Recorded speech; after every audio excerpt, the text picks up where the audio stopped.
तो देखिए 44 number question हम लोग कर रहे थे ना। 44 नंबर क्वेश्चन हम लोग बना रहे थे तभी, है ना। तो इसमें जो बोल रहा था कि नया त्रिभुज जो है वो जो है पुराने त्रिभुज के, मतलब नया त्रिभुज जो है, पुराना त्रिभुज जो है नए त्रिभुज से क्या है, दो गुना है। तो दो गुना है तो नया त्रिभुज का क्षेत्रफल बराबर, तो फॉर्मूला होता है 1/2 गुना बी, बी गुना एच, है ना। 1/2 गुना बी गुना एच बराबर दो गुना है, यानी कि 2 गुना 1/2 गुना बी गुना एच, है ना। सिंपल सी बात है। तो 1/2 गुना बी गुना एच बराबर 2 into 1/2 into B into H. Okay, अब देखिए 2 से 2 कटेगा, कोई दिक्कत है, बच गया बी एच। अब देखिए यहाँ पे 1/2 जी, जो कि क्वेश्चन में हमारा दे रखा है कि आधार जो है, एक त्रिभुज का आधार 15 डेसीमीटर है और इसकी ऊंचाई अगर 12 डेसीमीटर है। अगर दुगने क्षेत्रफल वाले एक अन्य त्रिभुज की ऊंचाई क्या होगा, ऊंचाई पूछ रहा है, ऊंचाई क्या होगा जबकि जबकि उसका आधार जो है 20 डेसीमीटर है। यानी कि नए वाले का 20 दे रखा है, हमको हाइट पूछ रहा है, यानी कि ऊंचाई उसका पूछ रहा है। ये कट गया, हमारा बच गया बी। बी यानी कि हमारा पुराना वाला जो है वो हमारा है बी है हमारा 15, अब गुना में जो ऊंचाई है वो है हमारा 12। तो अब देखिए 2 से कट जाएगा 10 बार में, है ना। 2 से के बार में 10 बार में, इसलिए एच बराबर हो जाएगा हमारा 15 गुना 12 अब बटे में 10, 5 तिया 15, 5 दूनी 10, छो दूनी 12 और छोतिया 18 हो जाएगा। ये हमारा हो जाएगा हाइट। क्या हो जाएगा ये, तो हाइट हो जाएगा। ठीक है। अब कोई त्रिभुज है ना, ये पुराना त्रिभुज मान लीजिए, ये पुराना त्रिभुज है और एक नया त्रिभुज है। ठीक है, ये नया त्रिभुज है हमारा। तो ये जो है 2 गुना है इसका, ये जो है 2 गुना इसके बराबर हो जाएगा।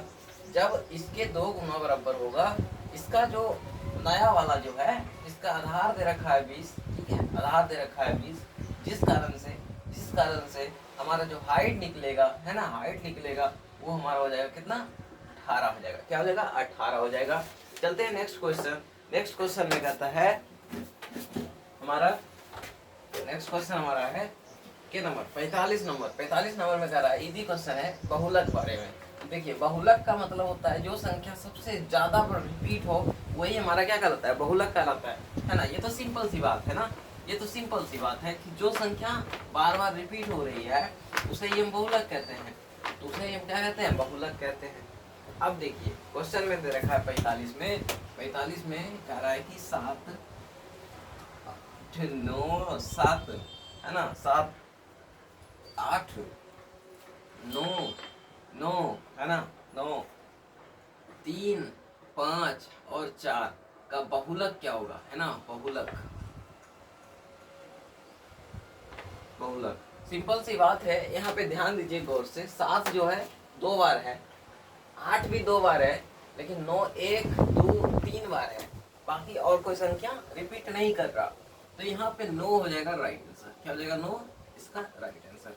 तो चलते हैं क्वेश्चन नंबर 46 में। क्वेश्चन नंबर 46 कहता है कि से कम तोरण से अधिक तोरण के कटान बिंदु को हम क्या कहते हैं, से कम तोरण, है ना, से कम तोरण से अधिक तोरण, है ना, से अधिक तोरण के कटान बिंदु को हम क्या कहते हैं, तो उसे हम कहते हैं माध्यिका या माध्यक, माध्यिका या उसे हम क्या कहते हैं, माध्यक, जिसको हम अंग्रेजी में कहते हैं मीडियन। क्या कहते हैं उसको, तो मीडियन।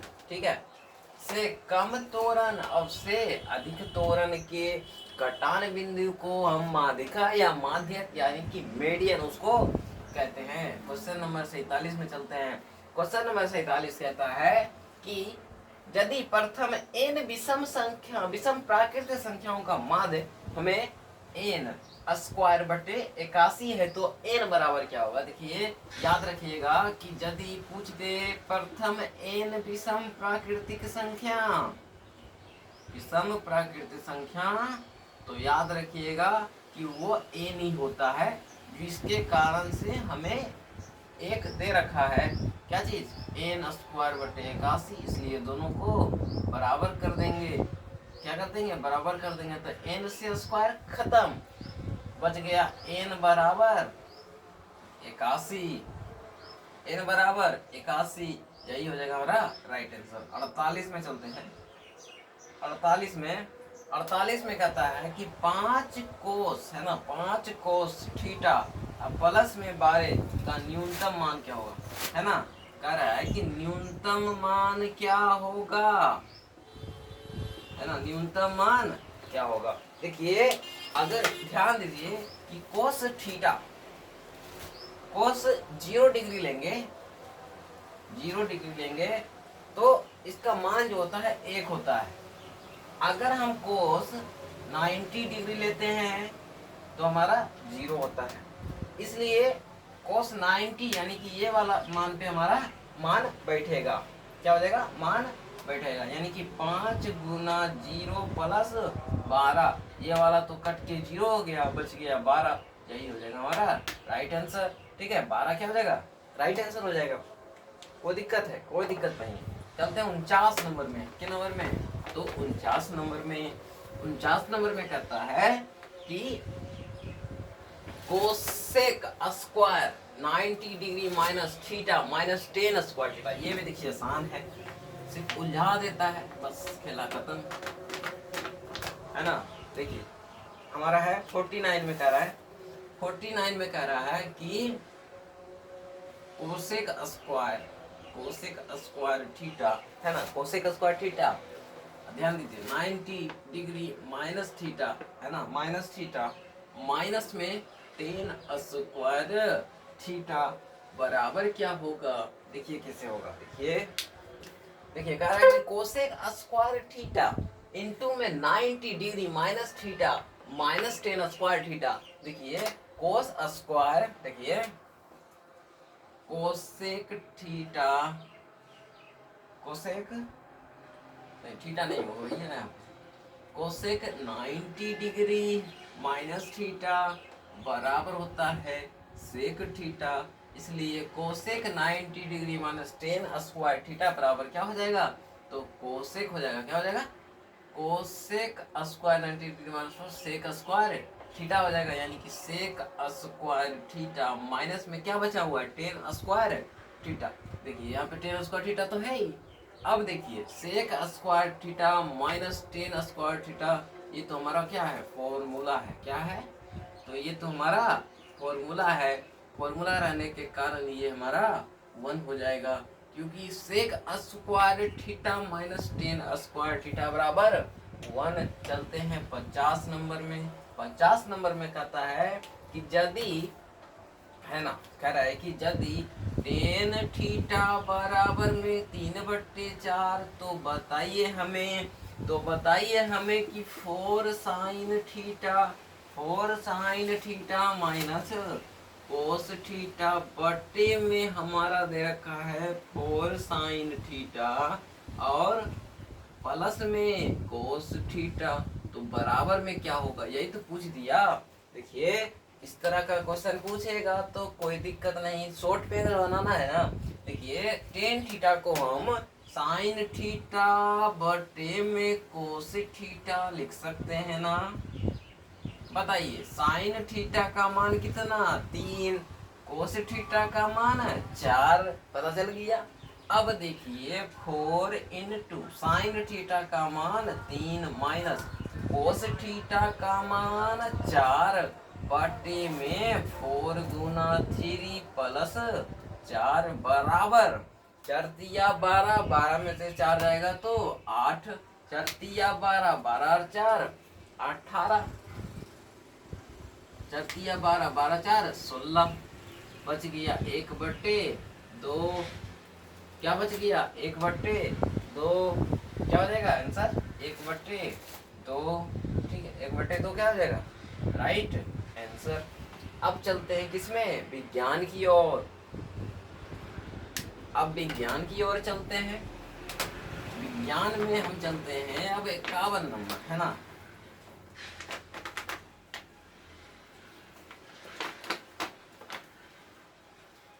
इक्यावन नंबर की ओर चलते हैं, 51 नंबर की ओर।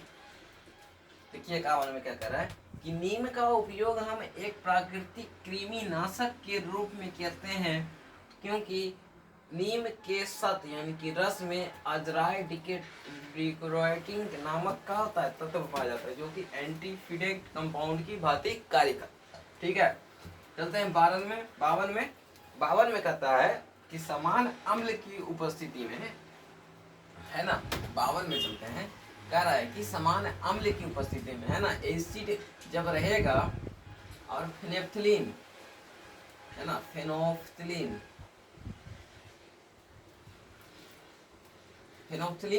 जो होता है, इसकी उपस्थिति अम्ल के साथ क्या हो जाता है। देखिए, अगर फेनोफ्थिलीन को अगर हम रिएक्ट करते हैं एसिड के साथ, तो इसका जो कलर हो जाएगा, कलर लेस हो जाएगा। क्या हो जाएगा इसका?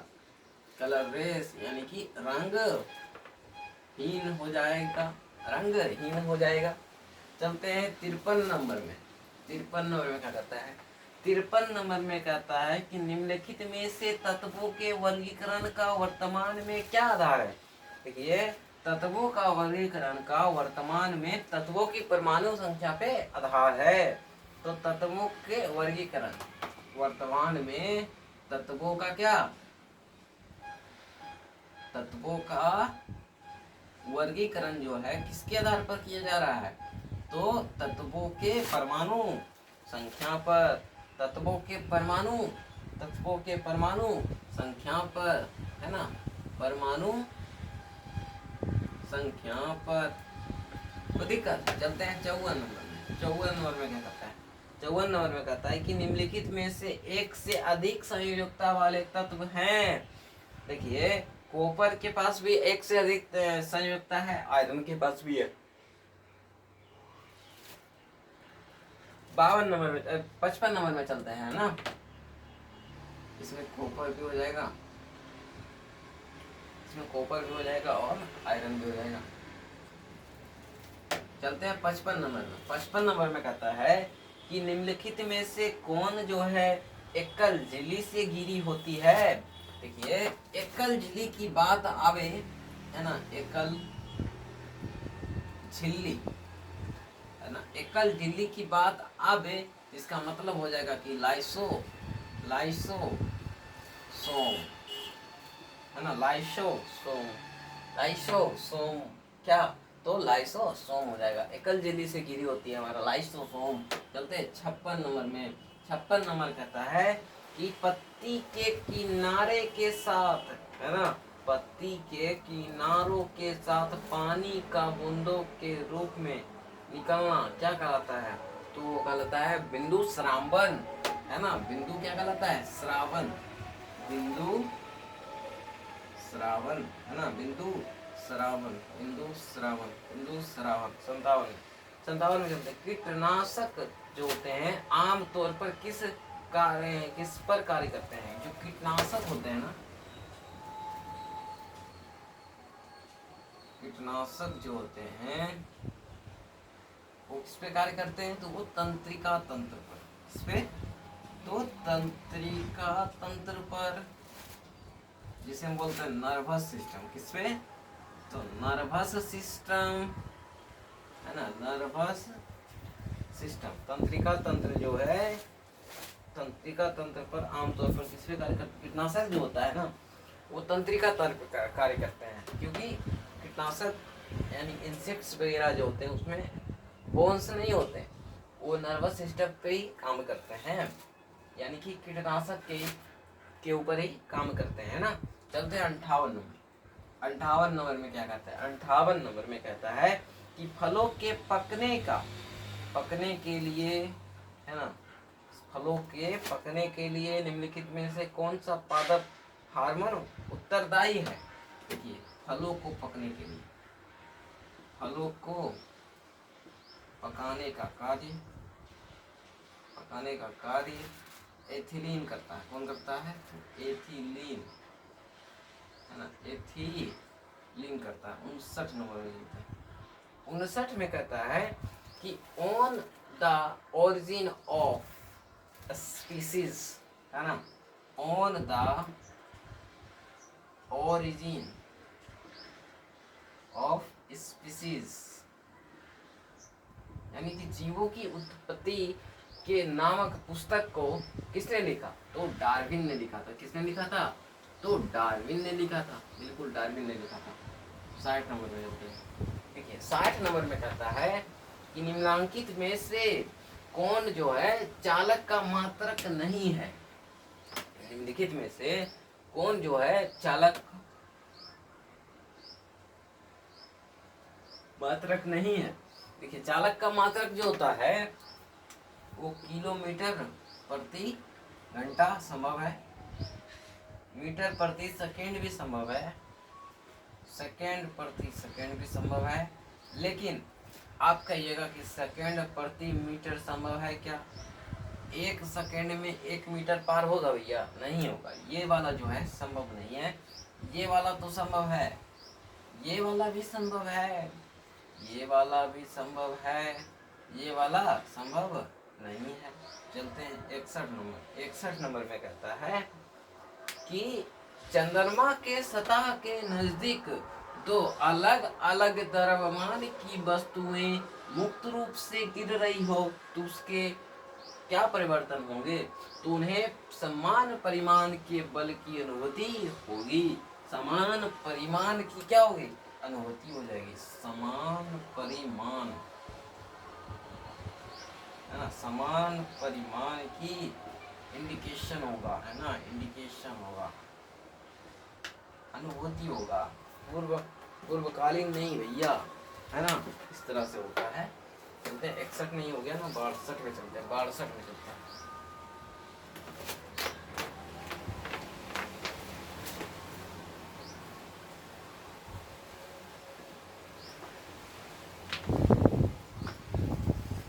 देखिए 62 नंबर क्वेश्चन क्या कह रहा है? 62 में कहता है क्वेश्चन नंबर 62। क्वेश्चन नंबर 62 सुनिए ध्यान से। कह रहा है कि एक पारा बैरोमीटर में यदि पारा युक्त ट्यूब में पैरामीटर ऊपर उठेगा तो क्या होगा? देखिए अगर पैरामीटर ट्यूब के अंदर, है ना, पैरामीटर जो है पारा युक्त ट्यूब जो होगा उसमें अगर बैरोमीटर में अगर पैरामीटर अगर ऊपर उठता है तो उसका ऊंचाई जो होगी, यानी पारा स्तंभ की जो ऊर्ध्वाधर ऊंचाई होगी क्या होगी? ऊंचाई जो होगा वो घटेगा, है ना। अगर ऊपर उठेगा तो याद रखिएगा कि जो बैरोमीटर होता है, देखिए जो बैरोमीटर होगा, बैरोमीटर की, है ना, बैरोमीटर का जो पैरामीटर होता है ना, बैरोमीटर का जो पैरामीटर होगा, पैरामीटर जो होगा अगर ये ऊपर उठेगा, है ना, अगर ये ऊपर उठेगा तो इसका जो हाइट होगा ना, है ना, बैरोमीटर में जो हाइट होगा क्या हो जाएगा? घटेगा। क्या हो जाएगा? बैरोमीटर घटेगा, है ना, बैरोमीटर क्या हो जाएगा? घटेगा। सेम इसका उल्टा कर दीजिए। अगर पैरामीटर घटेगा तो जो हाइट होगा वो क्या हो जाएगा? बढ़ेगा, है ना, हाइट क्या हो जाएगा? बढ़ेगा। पैरामीटर घटेगा तो हाइट बढ़ेगा। ठीक है, क्वेश्चन नंबर 63 में चलते हैं। क्वेश्चन नंबर 63 में, क्वेश्चन नंबर 63 कहता है कि ध्वनि तरंगे सबसे तीव्र होती है। देखिए जो ध्वनि तरंग होते हैं ना, ध्वनि तरंग जो होते हैं, यानी कि साउंड तरंग,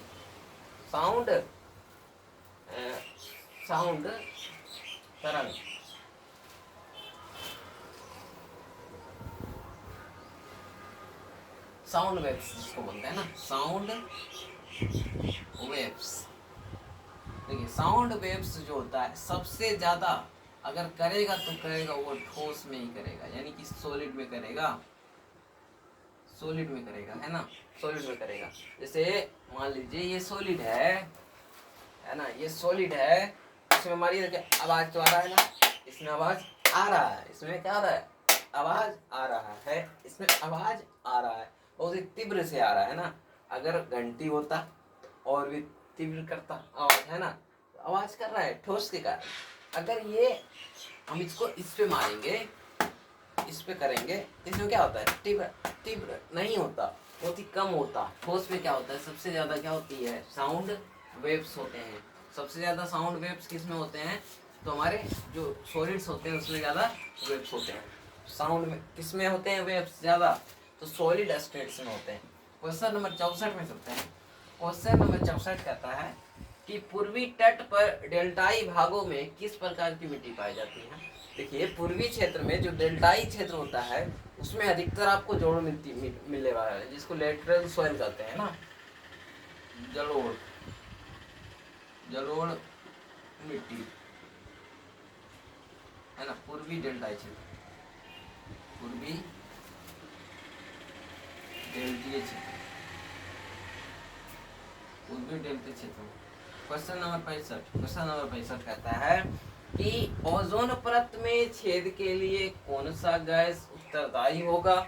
ये क्वेश्चन मोस्ट इंपोर्टेंट है, लेकिन हमेशा याद रखिएगा CFC क्लोरोफ्लोरोकार्बन, क्लोरोफ्लोरोकार्बन, ये जो होता है ओजोन लेयर को क्या कर रहा है? छिद्र कर रहा है। क्या कर रहा है? ओजोन लेयर को छिद्र कर रहा है, यानी कि O3 को क्या कर रहा है? डिप्लीट कर रहा है ना, डिप्लीशन है ना, depletion of ozone layer because the accident of chlorofluorocarbon gases, okay, in the environment.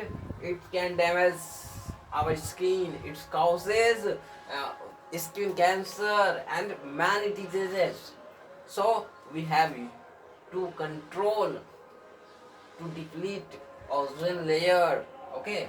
So we should grow the plants, है ना। We should stop the deforestation, we should afforestation, यानी कि हमें पेड़ लगाना चाहिए ना कि पेड़ काटना चाहिए। हमें इन्वायरमेंट डे पे, यानी कि पर्यावरण दिवस पे, विश्व पर्यावरण दिवस पे हमेशा क्या करना चाहिए? हमेशा एक पेड़ लगाना चाहिए, है ना, जिससे क्या हो? हमारा इन्वायरमेंट क्या हो? बैलेंस्ड हो, जिससे हमें कोई खतरा नहीं झेलना पड़ेगा। क्वेश्चन नंबर 66, क्वेश्चन नंबर 66 में चलते हैं। कह रहा है कि तृतीय पृथ्वी सम्मेलन का आयोजन जो है कहाँ किया गया था?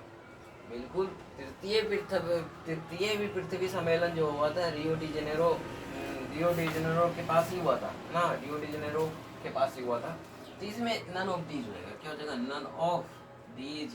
क्वेश्चन नंबर 67 कहता है कि इनमें से कौन सा जीवाश्म ऊर्जा है?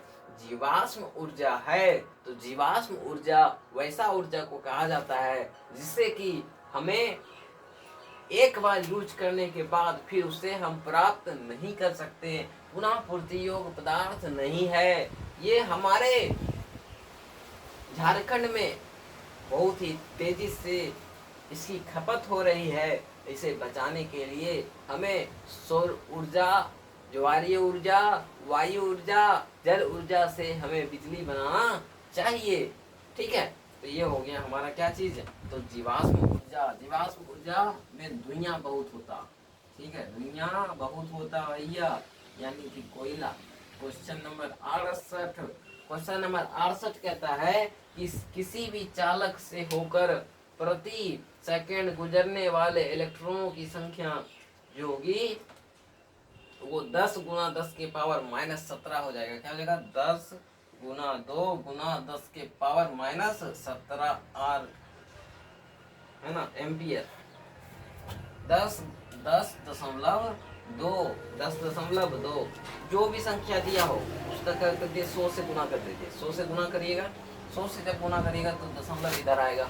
10 गुना 10.2 गुना 10 के पावर -17 एम्पियर।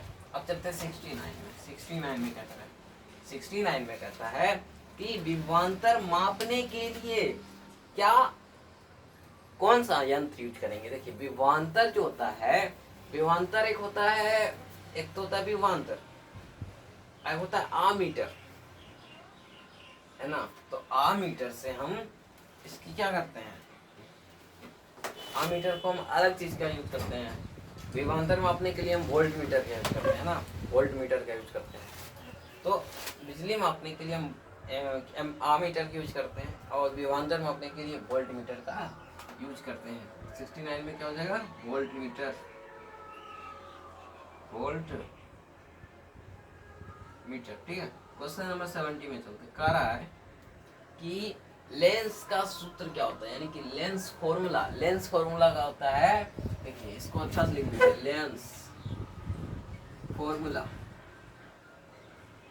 लेंस फॉर्मूला हमेशा याद रखिएगा माइनस में होता है, क्या होता है, माइनस में। 1/v माइनस 1/u बराबर 1/f, है ना। 1/v माइनस 1/u बराबर 1/f, 1/v माइनस 1/u बराबर 1/f। नहीं याद हुआ, नहीं याद हुआ, फिर से लिखो, 1/v माइनस 1/u बराबर 1/f। ये हो गया हमारा लेंस फॉर्मूला। क्या हो गया, lens formula. 1/v minus 1/u बराबर 1/f, lens formula, lens formula. खेला खत्म। अब चलते हैं सामाजिक में। सामाजिक के पढ़ेंगे, समाज को पढ़ेंगे, इसमें तो नॉलेज हमेशा होना चाहिए, है ना। ये कोई क्वेश्चन पूछे या ना पूछे, कहीं से पूछे, लेकिन इसमें नॉलेज होना चाहिए। कोई भी पूछेगा भैया, इसमें पढ़ने में मजा है। अगर समझ के पढ़ने के बाद समझने में इंटरेस्ट तो बढ़ेगा ही बढ़ेगा। अगर नहीं ध्यान देने के बाद तो कुछ भी नहीं, ऐसे भी दिन कटेगा, उससे भी दिन कटेगा, उससे अच्छा कि पढ़ के ही काटूं, है ना। सामाजिक में चलते हैं, सामाजिक में चलते हैं, सामाजिक, है ना, सामाजिक अध्ययन, सामाजिक अध्ययन यानी कि सोशल स्टडीज। सोशल स्टडीज को हम ढेर प्रकार से पढ़ते हैं। सोशल साइंस को हम क्या करते हैं, ढेर प्रकार से पढ़ते हैं। इसमें पॉलिटी पढ़ते हैं, है ना, इसमें पॉलिटी पढ़ते हैं, इसमें इकोनॉमिक्स पढ़ते हैं। क्या पढ़ते हैं, इकोनॉमिक्स भी पढ़ते हैं।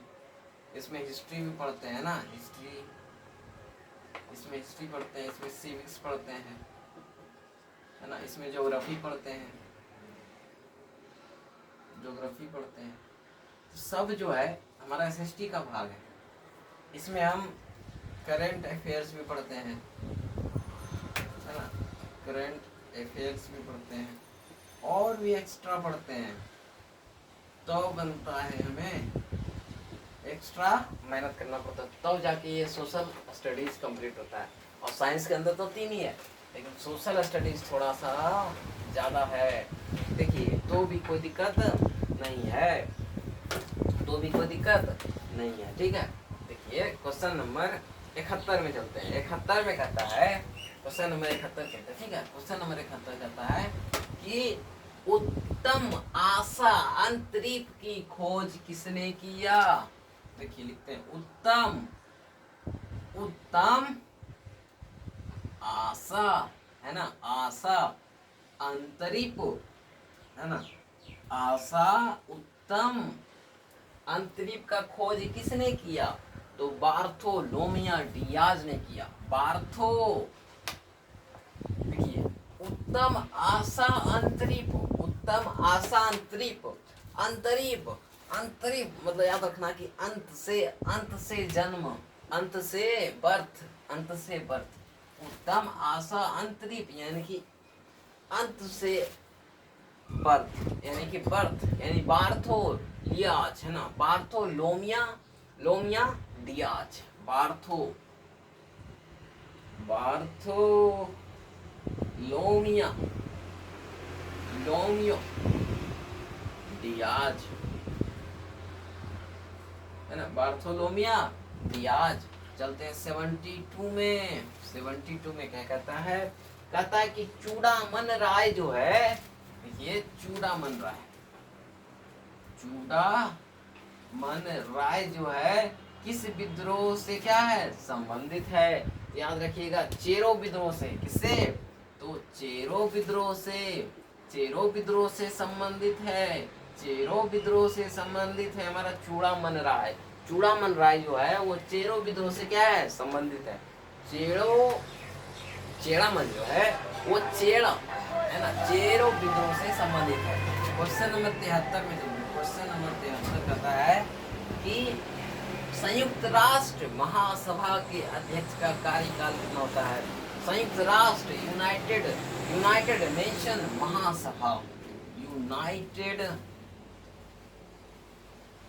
नेशन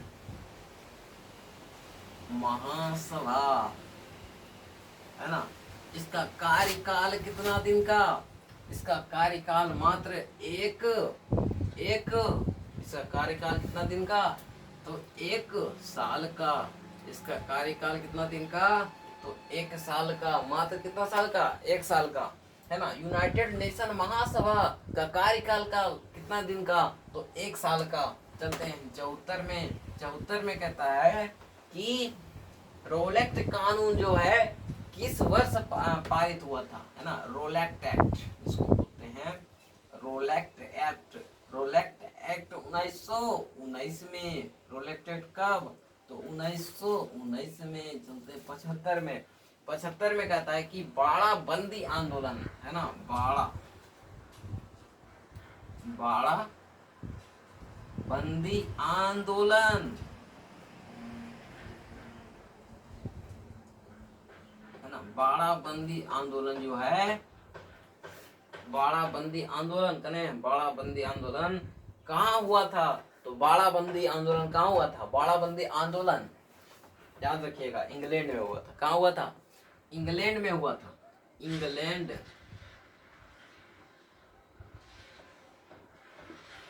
बाड़ाबंदी आंदोलन जो है वो इंग्लैंड में हुआ था। बाड़ाबंदी आंदोलन जो है इंग्लैंड में हुआ था। कहाँ हुआ था? इंग्लैंड में हुआ था। चलते 76 में, है ना। 76 में चलते 76 में कहता है कि एल नीनो, है ना। एल नीनो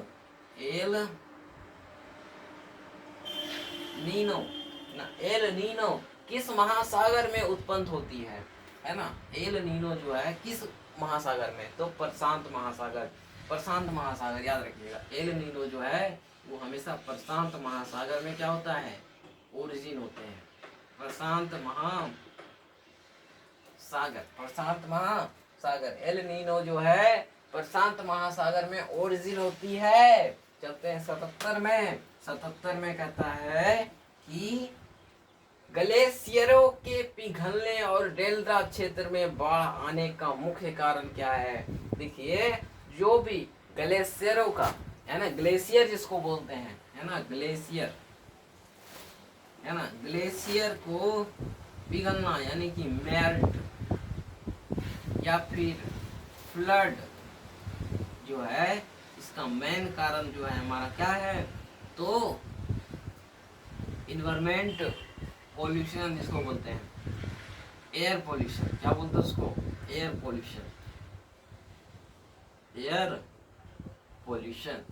पॉल्यूशन के कारण से जो हमारे ग्लेशियर है वो मेल्ट हो रहा है, फ्लड आ रहा है। वो एयर पॉल्यूशन ही इसका मेन रीजन है कि एयर पॉल्यूशन के कारण ही हमारे जो ग्लेशियर है वो मेल्ट कर रहे हैं, फ्लड करते हैं। एयर पॉल्यूशन जब ठीक होगा तो सब ठीक होगा, है ना। एयर पॉल्यूशन जब ठीक नहीं होगा तो ग्लेशियरों के पिघलने और डेल्टा क्षेत्र में बाढ़ आने का कोई बड़ा कारण नहीं बोल सकते। ये तो होना ही होना है ना। चलते हैं 78 नंबर में। 78 नंबर में कहता है कि भारत में जो खाद्यान्न उत्पादन की जो खरीद, वितरण और भंडारण के लिए एजेंसी जिम्मेवार है वो है हमारे भारतीय खाद्य निगम। क्या है? तो भारतीय खाद्य निगम जिम्मेवार है। भारतीय खाद्य निगम क्या है? तो जिम्मेवार है। इसमें कोई दिक्कत नहीं। चलते हैं 79 में। 79 में कहता है कि लौह अयस्क को गलाने में प्रयुक्त जो धातु कर्म कोयला जो यूज किया जाता है वो बिटुमिनस का यूज करते हैं, क्योंकि बिटुमिनस जो है वो हमारा बेस्ट कोयला नहीं है, लेकिन ये हमें मौजूद उतना नहीं है। एंथ्रासाइड जो होता है वो सबसे ज़्यादा मतलब ताकतवर कोयला होता है, लेकिन अगर ये जलने के लिए, नॉर्मल में जलने के लिए, हम धातु कर्म को गलाने के लिए हमारा जो बिटुमिनस कोयला है वो काफी है। क्या है? तो बिटुमिनस कोयला से हम लोग आयरन को मेल्ट कर सकते हैं, कोई दिक्कत नहीं है। 80 में चलते हैं। 80 में क्या कहता है? 80 में कहता है कि चिपको आंदोलन, है ना, चिपको आंदोलन के प्रणेता कौन? तो चिपको आंदोलन के प्रणेता सुंदरलाल बहुगुणा। क्यों? देखिए, सुंदरलाल बहुगुणा जो था, जंगल गया, जंगल गया, देखा कि पेड़ कट रहे हैं, तो इसलिए चिपको आंदोलन लागू किया कि सभी जितने भी वहां पे औरतें थे, गांव वाले जितने भी औरतें थे, सब वृक्ष के पकड़कर चिपक गए। बोला हमें काट दीजिए लेकिन वृक्ष को मत काटिए, वृक्ष को मत काटिए, हमें काट दीजिए। ये आंदोलन चला था, चिपको आंदोलन उत्तराखंड में चला था, है ना, आंदोलन चला था। सुंदरलाल बहुगुणा इसका प्रणेता है। सुंदरलाल बहुगुणा इसका कौन है? प्रणेता, प्रणेता सुंदरलाल बहुगुणा। चलते हैं 81 में। कह रहा है कि मुंबई हाई क्यों प्रसिद्ध है ना, कह रहा है कि मुंबई हाई जो है क्यों प्रसिद्ध है? तो मुंबई हाई जो है वो हमारा खनिज हेतु क्या है? खनिज तेल हेतु क्या है? प्रसिद्ध है। खनिज तेल वगैरह के लिए क्या, मुंबई हाई एक जगह है, और वहाँ पे खनिज और तेल जो है बहुत तेजी से क्या होता है, वहाँ पे बहुत ही ज्यादा उत्पादन होता है, तो इसलिए उसका मुंबई हाई जो नाम है, शहर जो है हमारे, वहाँ पे क्या होता है, तेल खनिज वगैरह ज्यादा होता है, तो इसलिए तो ज्यादा होता है तो प्रसिद्ध तो होना ही होना है। अब देखिए, मान लीजिए हमारा घर हुआ बिहार, तो बिहार घर हुआ, तो बिहार घर हुआ भैया, अगर यहाँ पे कुछ निकलेगा, है ना, सोना चांदी वगैरह, तुरंत के तुरंत क्या होता है, तुरंत के तुरंत सरकार जो होगी क्या कर लेगी, उस जमीन का कब्जा कर लेगी, और उसके बदले क्या दे देगी, जो जमीन का कॉस्ट होगा वो उनके हकदार को दे दिया जाएगा।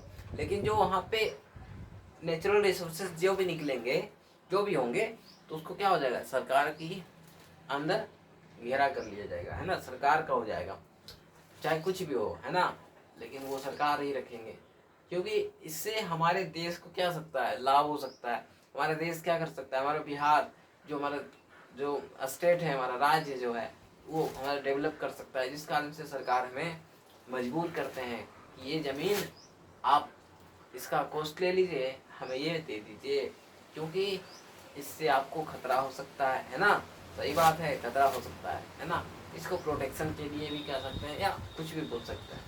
देखिए नेक्स्ट क्वेश्चन चलते हैं। नेक्स्ट क्वेश्चन कहता है कि 82 में कि संसार का सबसे ऊंचा सड़क, देखिए 82 में कह रहा है, देखिए दुनिया सुनिएगा, संसार का सबसे ऊंचा सड़क, सबसे ऊंचा रोड, सबसे ऊंचा रोड, सबसे ऊंचा रोड जो है वो है लद्दाख, जो कि उमलिंग ला दर्रा है, लद्दाख में है। सबसे लंबा रोड जो है कहाँ है, तो लद्दाख में है। कहाँ है, तो लद्दाख,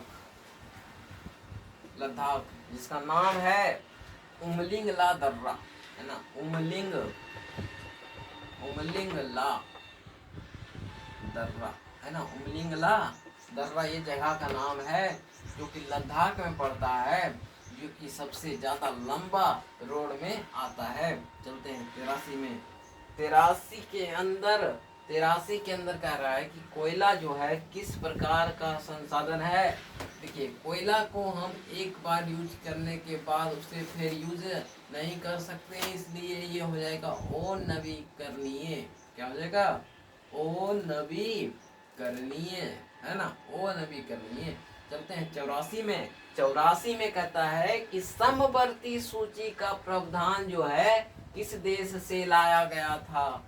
समवर्ती सूची, है ना, समवर्ती सूची का प्रावधान जो है ऑस्ट्रिया से लाया गया था ना, ऑस्ट्रेलिया से लाया गया था। चलते हैं 85 में। 85 में कहता है कि भारतीय संविधान में कितने अनुच्छेद हैं। भारतीय संविधान में कितनी अनुच्छेद हैं, भारतीय संविधान में कितने अनुच्छेद हैं, भारतीय संविधान में कितने अनुच्छेद हैं। भारतीय संविधान, इंडियन कॉन्स्टिट्यूशन जिसको बोलते हैं अंग्रेजी में, इंडियन कॉन्स्टिट्यूशन, है ना, इंडियन कॉन्स्टिट्यूशन, इसमें कुल मिला के 395 आर्टिकल हैं, 395 आर्टिकल, 395 आर्टिकल्स, है ना। चलते हैं 86 में। 86 में कहता है कि सर्वोच्च न्यायालय में न्यायाधीशों की कुल स्वीकृति संख्या, देखिए कुल स्वीकृति संख्या 33 और एक अलग से होता है 34 होता है ना। सर्वोच्च न्यायालय में जो न्यायाधीशों की कुल जो स्वीकृत संख्या होगी वो 34 होगी। कितना होगी? 34। चलते हैं 87 में कहता है कि इनमें से कौन सी स्वतंत्रता भारतीय नागरिकों को नहीं है। देखिए अगर स्वतंत्र नागरिक आप हैं तो आप सरकार की आलोचना कर सकते हैं, आप सरकार बदलने की आंदोलन भी शुरू कर सकते हैं, आप सरकार की मांग कर सकते हैं, सरकार को आप चेंज कर सकते हैं, आपकी अनुमति लेने की कोई जरूरत नहीं, आप खुद आंदोलन करके चेंज कर सकते हैं, आप सरकार बदलने के लिए आंदोलन शुरू कर सकते हैं, संविधान के केंद्रीय मूल्यों का भी विद्रोह आप कर सकते हैं। लेकिन आप चाहिएगा कि सशस्त्र विद्रोह में भाग लेने की स्वतंत्रता, बिल्कुल ये संभव नहीं है। तो यही हो जाएगा राइट आंसर कि सशस्त्र विद्रोह में भाग लेना, है ना, सशस्त्र में भाग लेना ये गलत है, ठीक है, ये वाला क्या है? गलत है। चलते 88 में कहता है कि निर्वाचन में राजनीतिक दलों के लिए आचार संहिता का निर्माण और उसका घोषणा कौन करता है? देखिए आचार संहिता वगैरह का, है ना, आचार संहिता जब लगेगा ना तो जितना भी नुका के रखा है सब थाना में जमा करो। आचार संहिता में जितना भी लाइसेंसिंगन होता है ना, आचार संहिता के अंतर्गत जब निर्वाचन आयोग जब अनुमति देता है कि आचार संहिता लगा, तो आचार संहिता के अंतर्गत क्या होता है कि तुरंत के तुरंत जितने भी लाइसेंसिंगन जितने भी लोग रखे हुए हैं सबके सब जो होते हैं वो थाना में जमा करते हैं, नहीं तो उस पर कार्रवाई होगा।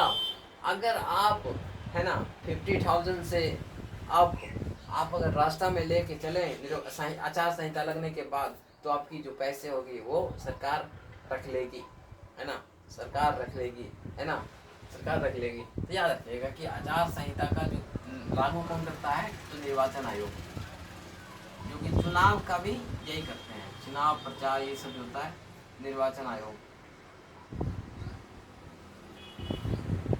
है ना। चलते हैं 89 में क्या कहता है? 89 में कहता है कि किस आधार पर लोकतंत्र को सर्वोत्तम शासन माना जा सकता है? तो देखिए जनमत पर आधारित है, ये जनमत पर आधारित इसी पे मानेंगे। अच्छा जनमत पर आधारित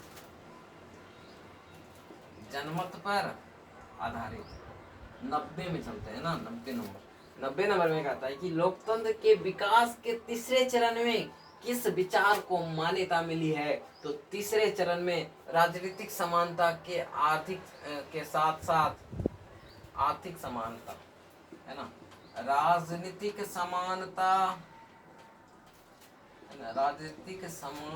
के साथ साथ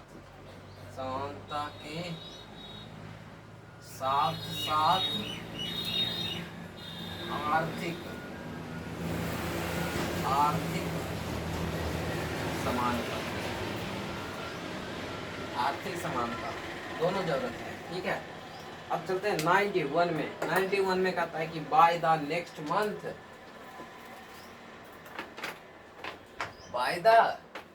month we sell dash the project, है ना, by the next month we sell dash the project.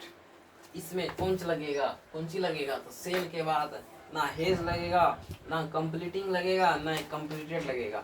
जब भी लगेगा तो हैव लगेगा, नहीं तो ये कंप्लीट नहीं होगा। फ्यूचर परफेक्ट में हमेशा, फ्यूचर परफेक्ट के अंदर देखिए, फ्यूचर परफेक्ट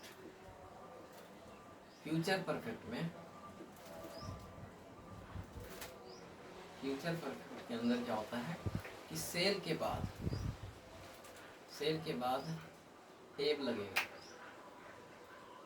हैव लगेगा, है ना, प्लस में V3 लगेगा। जिसे बाय द नेक्स्ट मंथ कह रहा है कि बाय द नेक्स्ट मंथ, है ना, next month we sell dash the project.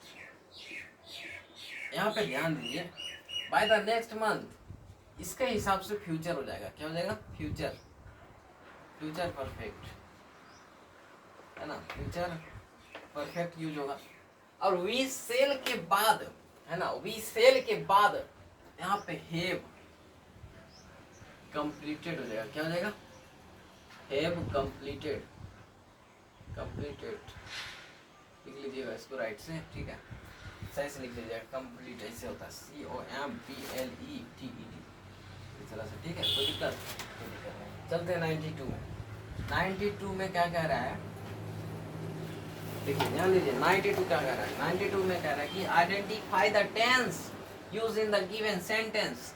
John met the officer in the evening, past indefinite कह रहा है 93 में। Dharam said I am going to arrive eight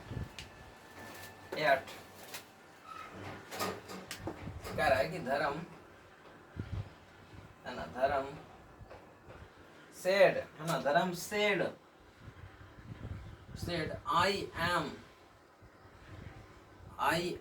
going to arrive at मैंने बोला इसको change करना है। देखिए अगर इसको चेंज करना है तो धर्म क्या हो जाएगा? धर्म said that I मतलब first person, first person of subject के यानी ही हो जाएगा। क्या हो जाएगा? ही। ये देखिए प्रेजेंट कंटिन्यूअस, तो ये हो जाएगा past continuous was going to arrive at night, है ना, he was going to arrive at night, यही हो जाएगा। चलते हैं 93 में कि 94 में चलते हैं। ये 93 था, 92 तो आसान था, चेंज करना था। I need help in the garden work this week, Ravi said, Ravi told that I need, देखिए I need जब है तो I के हिसाब से, सब्जेक्ट के हिसाब से चलेंगे, यानी he needed हो जाएगा। क्या हो जाएगा? नीडेड क्यों हुआ? क्योंकि यहाँ पे प्रेजेंट इंडेफिनिट यूज हुआ, यहाँ पे क्या हो जाएगा? Past indefinite. चलते हैं 95 में। 95 में कहता है कि नॉन फाइनाइट को चुनिए। मोस्ट बॉयज लाइक प्लेइंग, है ना, मोस्ट बॉयज लाइक, है ना, मोस्ट बॉयज लाइक प्लेइंग, है ना। ये भी वर्ब है, ये भी वर्ब है, लेकिन नॉन फ्लाइट तो ये हो गया ना, नॉन फ्लाइट तो क्या हो गया? प्लेइंग ही हो गया, है ना, प्लेइंग जो हो गया नॉन फ्लाइट हो गया। चलते हैं 96 में। 96 में कहता है कि नॉन फ्लाइट को चुनिए, है ना। दे बिगेन टू टॉक, देखिए दे बिगेन टू टॉक, देखिए टू के बाद अगर कोई वर्ड हो वही हमारा नॉन फाइनाइट कहलाएगा, नॉन फाइनाइट कहलाएगा। 97 में चलते हैं। 97 में कहता है कि इसको एक्टिव में चेंज करिए, जो कि पैसिव, एक्टिव या पैसिव में चेंज कीजिए ना। You can rely on what he says, you can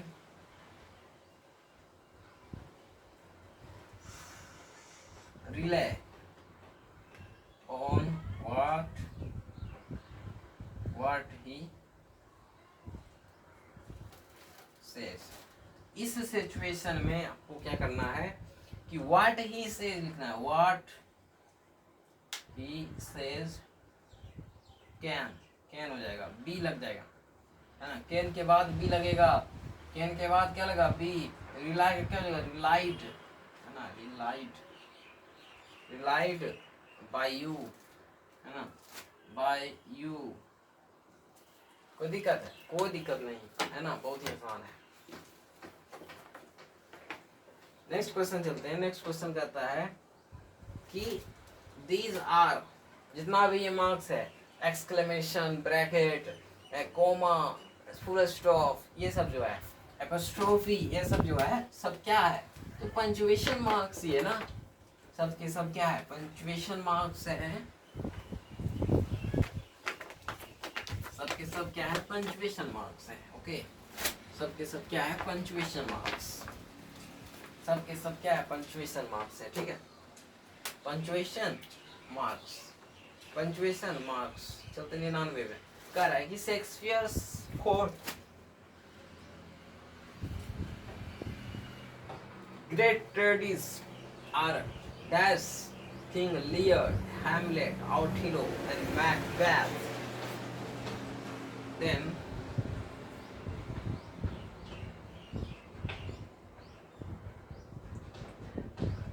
कह रहा है कि आर के बाद क्या लगेगा।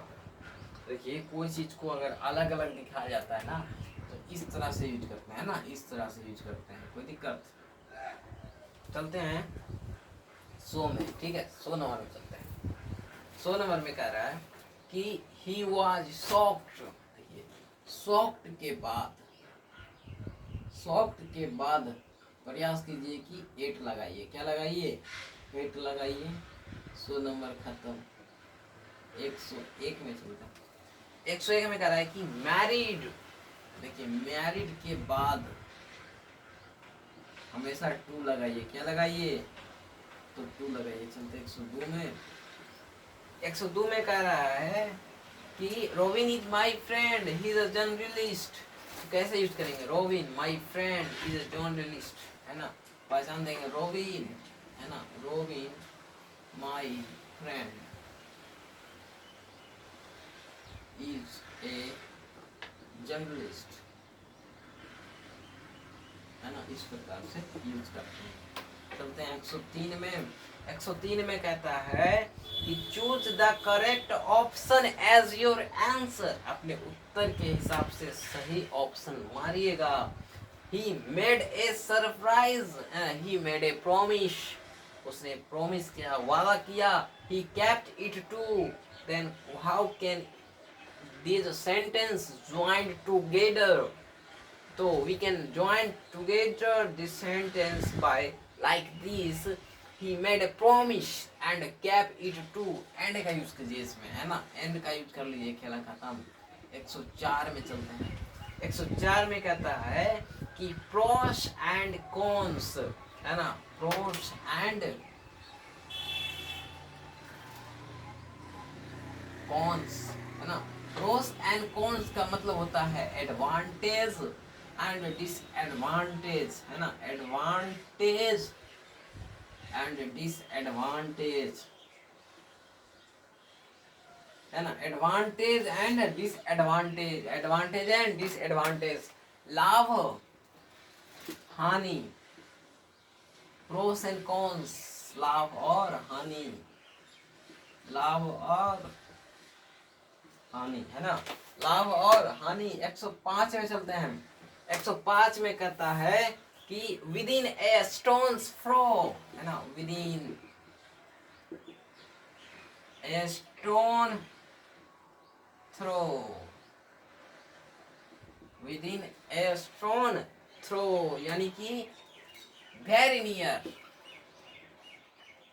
वेरी नियर, वेरी नियर यानी कि बहुत ही नजदीक, है ना। चलते 106 में। Running cats and dog, it's my favourite phrases, है ना। Running, running cats and dog, heavily raining, heavily rain कह सकते हैं मैं। If air dash warmer it will rise। देखिए 107 में अगर will लगा है तो फिक्स है कि यहाँ पे भी क्या हो जाएगा, प्रेजेंट इंडेफिनिट में यूज होगा। अगर प्रेजेंट इंडेफिनिट यूज किया गया, अगर गेट है तो वहाँ पे गेट्स हो जाएगा। क्या हो जाएगा, gets.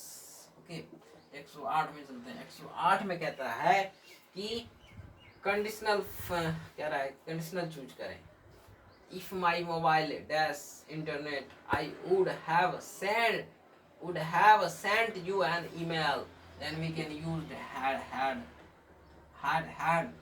109 question number. A few boys, देखिए बॉयज, ए फ्यू बॉयज, तो बॉयज तो यहाँ पे प्लूरल है तो इसलिए हैव लगेगा। 110 में चलते हैं। 110 में कहता है कि all that he did dash useless, है ना। तो ही डिड के बाद हमेशा वाज यूज होगा, क्योंकि पास्ट इंडिफिनिट है, तो पास्ट इंडिफिनिट है तो वहाँ पे वाज लगाइएगा। यही हुआ हमारा, है ना। 3/3/2024, 3/4/2024। अब चलेंगे किस में, अब चलेंगे 5/4/24, है ना। 5/4/24, 6/4/24, है ना, 6/4/24, फिर 7/4/24, 6/6/23, 23 में आ जाएंगे, है ना। 24 खत्म, 23 खत्म, इस तरह से खत्म करना है इसको। उसके बाद मजा आएगा पढ़ने में। 22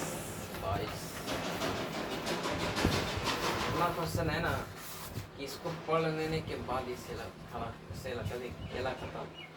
फिर मॉडल सेट मारेंगे, टनाटन मारेंगे। क्वेश्चन तो मस्त ही मस्त है। इसको जब बना लेंगे ना, हमको नहीं लगता कोई क्वेश्चन छूटेगा। आज छूटेगा तो देखा जाएगा, और जो लिखे हुए हैं उसको पढ़ेंगे, बाकी खेला खत्म। क्या दिमाग लगाना फालतू, है ना। तो इसको ध्यान दीजिएगा।